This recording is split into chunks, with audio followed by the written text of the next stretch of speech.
درنو لیدونکو بیا ښه راغلاست. نن خو ما تاسو ته وروښودل چې تاسو څنګه کالي پرېولئ، اوس یې نو څنګه وچوئ. راځئ چې اول پر دغه ځای باندې یو فکر وکړو. درسته ده؟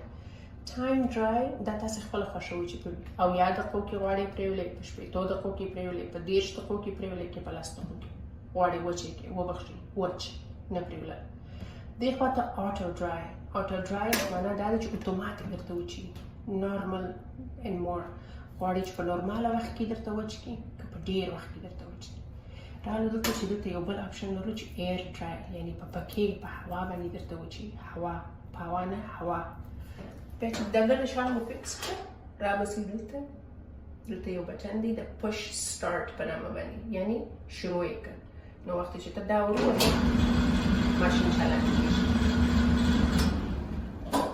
اوس نو یو بل شی دی چې زه غواړم تاسو ته در وښیم چې دا ډېر مهم دی. دغه ځای کې یو فلټر دی دا چې تاسو داسې راکش کړئ.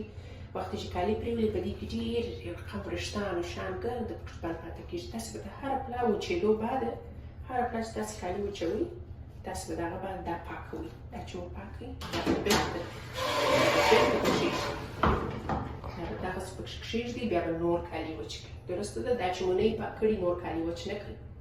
خدای دې وکړي چې دا ویډیو تاسو په درد خوړلي دوستانو. مننه. خدای پامان.